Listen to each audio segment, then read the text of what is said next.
Так, приветствую, народ, на канале Леха Профессиональный Кузовной.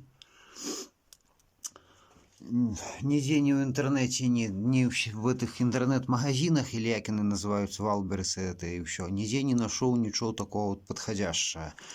Так, сразу объясню, это на подшипнике тут. Вот тут вот, оно, если сильно захотеть, оно легонько крутится, одной рукой видно даже. Вот, колесо оторванное, чтобы вы понимали. Тут вот 3 сантиметра с половиной я поднял. Ну, не надо ж вываживать, вытягивать как сапорох полкилометра. Вот, нигде не нашел такого домкрата. Вот, він всего 10 сантиметров высотой. Ну и винт научу внутрь заходить. Ну, короче, сейчас вылезем, покажу. Вот как-то так. Ну, бывает такое, что машина без порога приезжает. Ну, на колесо надо снять, там пластмассовый порог открутить. Короче, все с этим сталкивались. Ромб подложи. Хреново на вытянутые руки, ромб, и он крутить.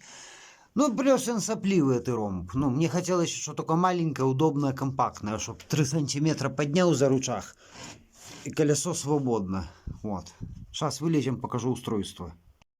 Так, прежде чем лезть, ну, 11, чуть-чуть больше за 11 сантиметров. Так, вот тут подшипник. Ну, чтобы не вылетело в яме, чтобы не искать, взял 3 точки бэушный, конечно, подшипник там проточено. Тут пальчик такие, типа, ну вот. И тут резьба, винт. Резьба на всю. Вот тут на всю резьба.